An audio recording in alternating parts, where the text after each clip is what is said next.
নবম pay scale জানুয়ারি ২০২৬ থেকে বাস্তবায়নের বিকল্প নাই, সরকারের উপর চাপ প্রয়োগ করছে রাজনৈতিক দলগুলো। প্রিয় সরকারি চাকরিজীবী ভাই ও বোনেরা, আজকের সকালের আপডেট নিউজে আপনাদের স্বাগতম। যারা আমাদের চ্যানেলে নতুন তারা এখনই চ্যানেলটি সাবস্ক্রাইব করুন, আর হ্যাঁ, অবশ্যই কমেন্ট করে জানাবেন আপনারা কি কোন জেলা থেকে আমাদের ভিডিওটি দেখছেন। তবে চলুন কথা না বাড়িয়ে আজকের সর্বশেষ সংবাদটি জেনে নিন।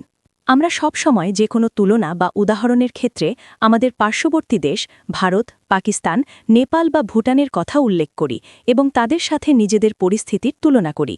কিন্তু অত্যন্ত দুঃখের বিষয় হল, যখন সরকারি চাকরিজীবীদের পে স্কেল বা অন্যান্য সুযোগ সুবিধার কথা আসে, তখন আমরা তাদের সেই স্ট্যান্ডার্ড বা মানদণ্ডকে আর বিবেচনায় রাখি না বা সুবিধাজনকভাবে এড়িয়ে যাই।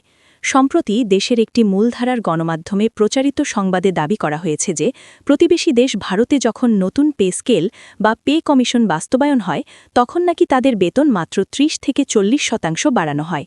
সেই সংবাদের ভিত্তিতে তারা প্রশ্ন তুলেছে যে সেখানে বাংলাদেশে কেন ১০০% বা ১০৪% অথবা ১৪০% বেতন বৃদ্ধির প্রস্তাব করা হচ্ছে। আমি অত্যন্ত দায়িত্ব নিয়ে বলছি এবং তথ্য প্রমাণ দিয়ে বলছি যে এই তথ্যটি বা প্রচারটি সম্পূর্ণ ভুল এবং ভিত্তিহীন, যা সাধারণ মানুষকে বিভ্রান্ত করার জন্য ছড়ানো হচ্ছে। আমি আপনাদের সামনে একটি সঠিক পরিসংখ্যান বা স্ট্যাটিস্টিক্স তুলে ধরছি, যা শুনলে আপনাদের ভুল ধারণা ভেঙে যাবে। ভারতে প্রতি ১০ বছর পর পর নিয়মিত পে কমিশন গঠিত হয় এবং সেই পে কমিশনের সুপারিশ অনুযায়ী পে স্কেল বাস্তবায়ন হয়ে যায়। এর জন্য তাদের নতুন করে রাজপথে আন্দোলনও করতে হয় না বা দিনের পর দিন কর্মবিরতিও পালন করতে হয় না। উদাহরণ হিসেবে যদি আমরা ভারতের সর্বশেষ পে স্কেলের দিকে তাকাই, তাহলে দেখব তাদের সর্বশেষ পে স্কেল বাস্তবায়ন হয়েছিল ২০১৬ সালে। তার ঠিক পূর্বে, অর্থাৎ তার আগের পে স্কেলটি কত সালে বাস্তবায়ন হয়েছিল? সালটি ছিল ২০০৬ সাল।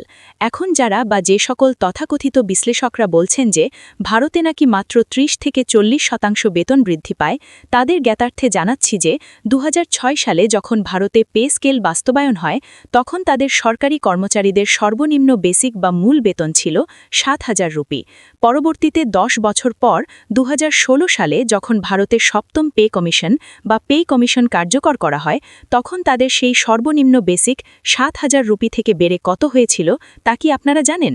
সেটি বেড়ে দাঁড়িয়েছিল ১৮,০০০ রুপিতে। তাহলে একটু হিসাব করে দেখুন, ৭,০০০ থেকে ১৮,০০০ রুপি হওয়া মানে কি মাত্র ৩০% বৃদ্ধি, নাকি দ্বিগুণেরও অনেক বেশি বা প্রায় ১৫০%-এর কাছাকাছি বৃদ্ধি? তাহলে দেখুন, তাদেরও কিন্তু ১০০%-এর অনেক বেশি বেতন বেড়েছে। এখন খুব স্বাভাবিকভাবেই প্রশ্ন জাগে, তাহলে বাংলাদেশে কেন বাড়বে না? বাংলাদেশে সব কিছুতেই যদি তাদের সাথে তুলনা করা হয় এবং সব পণ্যের দাম যদি আন্তর্জাতিক বাজারের দোহাই দিয়ে বাড়ানো হয়, তাহলে বেতনের ক্ষেত্রে কেন বাংলাদেশ পিছিয়ে থাকবে? বাংলাদেশের অর্থনৈতিক বাস্তবতা হল, এখানে কোনোভাবেই মুদ্রাস্ফীতি বা ইনফ্লেশন তাদের চেয়ে কম নয়, বরঞ্চ ক্ষেত্রবিশেষে আমাদের জীবনযাত্রার ব্যয় তাদের চেয়ে অনেক বেশি। আমরা যদি গত ৮ বছর বা ১০ বছরের পুঞ্জীভূত ইনফ্লেশন বা মুদ্রাস্ফীতির কথা চিন্তা করি, তাহলে সরকারি হিসেবেই দেখতে পাব বাংলাদেশে সর্বশেষ ১০ বছরে পুঞ্জীভূত ইনফ্লেশন হয়েছে ৯০ থেকে ৯৬%। অর্থাৎ ২০১৫ সালে ১০০ টাকার পণ্যের দাম এখন প্রায় ২০০ টাকার কাছাকাছি। সেই দিক থেকে বিবেচনা করলে বাংলাদেশে গত ১০ বছরে যতটুকু ইনফ্লেশন হয়েছে বা টাকার মান যতটুকু কমেছে, ঠিক ততটুকু বা তার সমপরিমাণ বেতন তো এমনিতেই বৃদ্ধি পাওয়া উচিত, যাতে মানুষের ক্রয় ক্ষমতা ঠিক থাকে।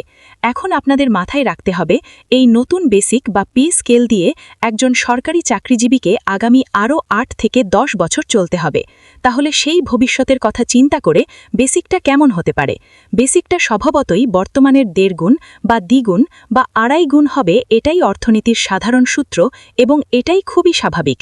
যদি ২.৫ গুণ বা ১.৫ গুণ বৃদ্ধি না করা হয়, তাহলে কর্মচারীরা চলবেন কিভাবে? যদি সরকার মনে করে যে একবারে এত বেতন বৃদ্ধি করা সম্ভব নয়, তাহলে করণীয় কি হতে পারে? তাহলে করণীয় হল, পে কমিশন যে রিপোর্টটা দিয়েছে সেই রিপোর্টটা বাস্তবায়ন করতে হবে এবং এর সাথে একটি বিশেষ ধারা যুক্ত করতে হবে।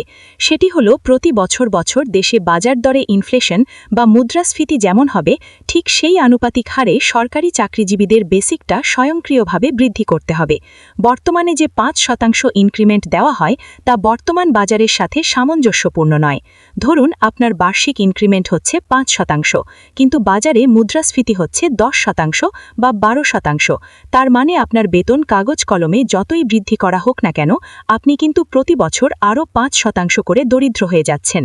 অর্থাৎ আপনার প্রকৃত আয় বা রিয়েল ইনকাম প্রতি বছর 5% করে কমে যাচ্ছে। এই ভয়াবহ অর্থনৈতিক ফাঁদ থেকে বের হতে হলে ইনফ্লেশনের সাথে বেতনের সমন্বয় করা অনিবার্য। এছাড়া বাংলাদেশের প্রচলিত চিকিৎসা ব্যবস্থার সাথে সঙ্গতি রেখে চিকিৎসা ভাতার পরিবর্তন আনতে হবে। বর্তমানে একজন বিশেষজ্ঞ ডাক্তার বা প্রফেসরের যে ভিজিট ফি, সেই ভিজিট ফি অনুযায়ী এক সদস্যের চিকিৎসা ভাতা নির্ধারণ করতে হবে।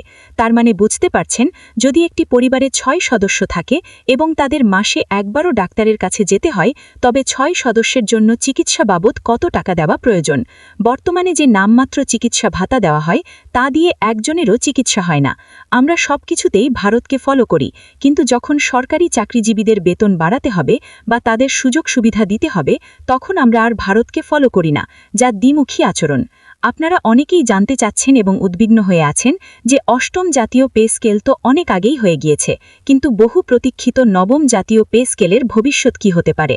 নবম জাতীয় পে স্কেলের ভবিষ্যৎ খুব একটা সুখকর নয় বলে মনে হচ্ছে। আমি আমার আগের ভিডিওতে এবং আলোচনায় বলেছি যে বর্তমান পরিস্থিতি বিশ্লেষণ করে বোঝা যাচ্ছে নবম জাতীয় পে স্কেল কার্যকর হওয়ার সমূহ সম্ভাবনা রয়েছে 2026 সালের জুলাই মাস থেকে, এবং সেটিও কিন্তু একেবারে বা এক ধাপে পূর্ণাঙ্গভাবে কার্যকর হবে না। এটি সম্ভবত ধাপে ধাপে কার্যকর করা হবে এবং শেষ পর্যন্ত পূর্ণাঙ্গভাবে কার্যকর হতে হতে 2028 সালের জানুয়ারি মাস পর্যন্ত সময় লেগে যেতে পারে। তার মানে দেখতে পাচ্ছেন, সময় চলে যাচ্ছে এবং বছরের পর বছর গড়িয়ে যাচ্ছে, কিন্তু সরকারি চাকরিজীবীদের বেতন কিন্তু আনুপাতিক হারে বৃদ্ধি পাচ্ছে না।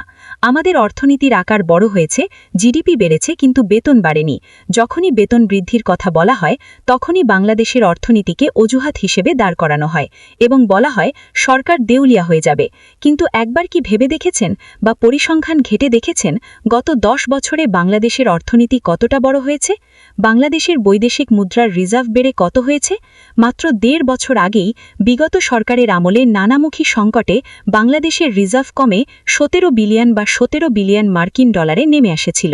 সেটি সঠিক ব্যবস্থাপনার কারণে এবং অন্তর্বর্তীকালীন সরকারের গত 1.5 বছরের প্রচেষ্টায় বৃদ্ধি পেয়ে 34 বা 35 বিলিয়ন মার্কিন ডলারে উন্নীত হয়েছে।